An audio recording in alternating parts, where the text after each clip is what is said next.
Sensitivity అంటే చల్లగా వేడిగా తిన్నప్పుడు పళ్ళల్లో షార్ప్ పెయిన్. సెన్సిటివిటీకి కారణాలేంటి అండ్ ఎలా అవాయిడ్ చేసుకోవాలో తెలుసుకుందాం.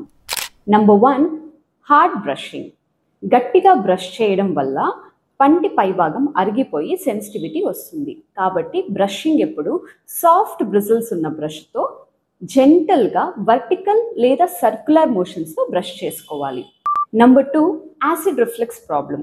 ఈ ప్రాబ్లం ఉన్న వారికి స్టొమక్ నుంచి యాసిడ్స్ పుల్ల తేపుల్లా నోట్లో వచ్చి పళ్ళు డీమినరలైజ్ అవుతూ ఉంటుంది. ఈ ప్రాబ్లం ఉన్నవారైతే ఫిజిషియన్ని కన్సల్ట్ అవ్వాలి, డయట్ చేంజెస్ చేసుకోవాలి, ఇంకా తిన్న వెంటనే పడుకోకూడదు. Number 3, night grinding. రాత్రిపూట పళ్ళు నూరే అలవాటు ఉన్న వాళ్ళకి పళ్ళు అరిగిపోయి సెన్సిటివిటీ ఉంటుంది. వీరు డెంటిస్ట్ని సంప్రదించి నైట్ గార్డ్స్ లాంటివి యూజ్ చేసుకోవాలి. Number 4, acidic foods. Sweets, soda, citrus fruits, soft drinks ఇలాంటివి తిన్నప్పుడు వెంటనే బ్రష్ చేసుకోకూడదు. వాటర్తో మౌత్ రిన్స్ చేసుకోవాలి అండ్ మినిమం ఒక 30 minutes తర్వాత బ్రష్ చేసుకోవాలి. Number 5, cavities, crack tooth or gum recession. పుచ్చు పళ్ళున్నా, విరిగిపోయిన పళ్ళున్నా, చిగుర్ల సమస్య ఉన్న సెన్సిటివిటీ ఉంటుంది. డెంటల్ ప్రాబ్లమ్స్లో ఫస్ట్ సైన్ సెన్సిటివిటీ.